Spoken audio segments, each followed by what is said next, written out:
Sementara itu, jelang libur Natal dan Tahun Baru 2026, Menko Bidang Infrastruktur dan Pembangunan Kewilayahan Agus Harimurti Yudhoyono meninjau stasiun Gambir.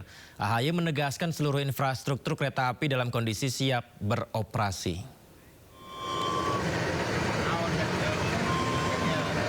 Ya, inilah Menko AHY yang bikin kita pangling ya. Melepas secara simbolis keberangkatan kereta Cakrabuana tujuan Cirebon. Ya, dalam kunjungannya AHY mengecek langsung seluruh fasilitas di stasiun Gambir dan di dalam kereta. AHY menegaskan pemerintah bersama para pemangku kepentingan telah melakukan berbagai langkah upaya antisipasi agar perjalanan selama periode libur akhir tahun berjalan optimal. AHY juga menyebut tidak hanya fokus pada kesiapan layanan, namun aspek keselamatan turut menjadi perhatian utama.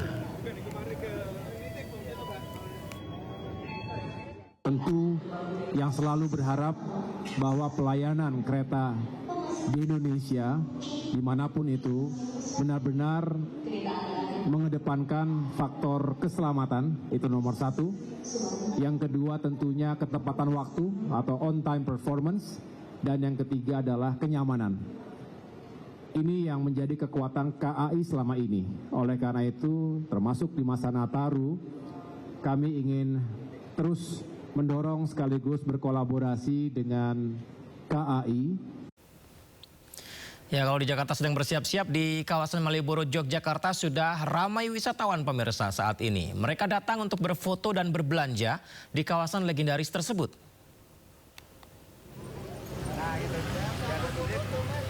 Ya, Jalan Malioboro, Yogyakarta ini memang selalu menjadi rujukan liburan yang dipadati wisatawan saat masuk libur Natal Tahun Baru. Ya. Malioboro jadi favorit bagi wisatawan untuk bersuah foto mengenakan pakaian adat Jawa. Wisatawan dapat menyewa jasa fotografer untuk berkeliling, mengabadikan momen di lokasi ikonik ini.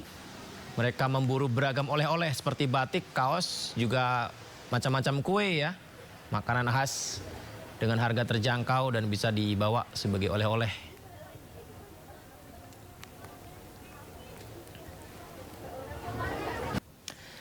Pemirsa, informasi berikutnya, Kapolri Jenderal Listio Sigit Prabowo bersama Menteri Perhubungan Dudi Purwagandi meninjau stasiun Pasar Senen Jakarta Pusat di momen libur Nataru.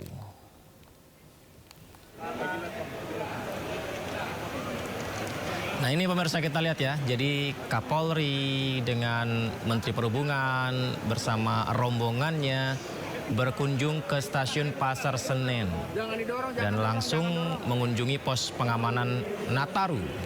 Kapolri juga kita lihat ini berbincang dengan penumpang yang sedang menunggu keberangkatan kereta dan membagi-bagikan bingkisan. Ada seorang anak dan penumpang yang juga dapat bingkisan dari Kapolri ya. Memastikan bahwa manakala terjadi situasi yang personil harus siap, khususnya apabila ada bencana, baik peralatan, sarana prasarana, personilnya dan titik-titik terdekat semuanya kita harapkan betul-betul bisa respon cepat sehingga kemudian terkait jalur bisa diatasi, permasalahan-permasalahan yang ada bisa segera diatasi, dan ini tentunya menjadi bagian dari apa yang diperintahkan Bapak Presiden untuk memberikan pelayanan terbaik terhadap libur Nataru ini, khususnya terkait dengan layanan-layanan yang dipilih oleh masyarakat. Langsung kita ke stasiun Pasar Senen untuk informasi terkini di sana seputar arus penumpang liburan Natal Tahun Baru ini. Ada Wenda Nura. Wenda, selamat malam. Bagaimana kepadatan penumpang di stasiun Senen? Apakah makin padat atau bagaimana?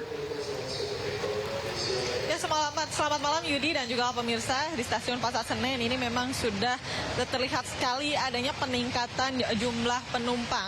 Dan peningkatan jumlah penumpang ini sudah terjadi sejak tanggal 18 Desember 2025 lalu seiring dengan diberlakukannya periode Natal dan Tahun Baru 2026. Dan seperti yang bisa dilihat Yudi dan juga pemirsa di belakang saya ini memang terlihat ada keramaian terutama di jam-jam yang berdekatan dengan jam keberangkatan kereta ataupun juga misalkan ada kereta yang baru saja tiba. Jadi memang sudah terlihat ramai sejak sore hari tadi. Dan Yudi, sebagai informasi, pada periode Natal dan Tahun Baru kali ini di Stasiun Pasar Senen ini ada lebih dari 1.700 perjalanan kereta api jarak jauh. Dan angka ini naik sekitar 10% jika dibandingkan dengan periode sebelumnya, di mana di periode sebelumnya ini hanya ada sekitar 1.500 perjalanan kereta api. Dan untuk di Stasiun Pasar Senen ini, pada periode ini ada sebanyak 34 perjalanan kereta api jarak jauh per harinya, itu untuk yang reguler, dan ada 5 kereta api tambahan. Sehingga untuk total per harinya ini ada 39 perjalanan. Dan jika berbicara mengenai data pun untuk pada hari ini, ada lebih dari 16.500 penumpang yang akan berangkat dari Stasiun Pasar Senen dengan okupansi ini mencapai 90%. Namun untuk puncaknya sendiri di Stasiun Pasar Senen ini diprediksi akan terjadi besok tanggal 24 Desember 2025, di mana data per hari ini yang kami terima untuk hari besok ini okupasinya sudah mencapai 95%. Artinya ketersediaan tempat duduk untuk keberangkatan besok dari Stasiun Pasar Senen ini sangat tipis sekali, sehingga untuk Anda pemirsa yang akan melakukan perjalanan jarak jauh dan berencana untuk berangkat dari Stasiun Pasar Senen, ini diharapkan untuk segera memberi tiket perjalanan Anda agar tidak habis begitu ya, karena memang sangat tipis sekali ketersediaan tempat duduknya begitu. Dan selain itu, Yudi, perlu kami informasikan juga bahwa di Stasiun Pasar Senen saat ini sudah ada fitur boarding face recognition, dan ini yang saat ini sedang digaungkan oleh panitia ataupun oleh pihak KAI di Stasiun Pasar Senen. Dan fitur boarding face recognition ini tentunya untuk mempermudah proses boarding agar tidak terjadi antrian yang cukup panjang, dan tentunya juga senantiasa untuk berhati-hati terhadap barang bawaan Anda agar tidak ada yang tertinggal baik di ruang tunggu ataupun di rangkaian kereta api. Yudi. Baik, terima kasih banyak Wenda sudah melaporkan langsung dari Stasiun Pasar Senen Jakarta. Selamat bertugas kembali, Wenda. Pemirsa, Kakor Lantas Polri Irjen Pol Agus Suryo Nugroho mengatakan polisi memberlakukan rekayasa lalu lintas jika dibutuhkan, termasuk dengan melarang truk sumbu 3 ke atas beroperasi di jalan tol selama pelaksanaan operasi Nataru. Atau kemungkinan arus mudik yang tadinya kita prediksikan tanggal 20, kemungkinan besok pagi sampai sore tanggal 24 kemudian ada arus yang cukup tinggi. Alternatif cara bertindak dan skenario baik itu yang ada di arteri dan tol sudah kita persiapkan. Parameternya sudah jelas, ketika berturut-turut di kilometer 50 radar itu menunjukkan 5.500, harus kita lakukan eksekusi kontraflow satu lajur, termasuk juga yang ada di Gadok, Puncak, Cianjur, Mengkreng. Ini para direktur lalu lintas sudah paham betul dari cara bertindak skenario-nya, termasuk juga kita persiapkan karena hari ini masih ada penertiban kaitannya dengan kebijakan SKP.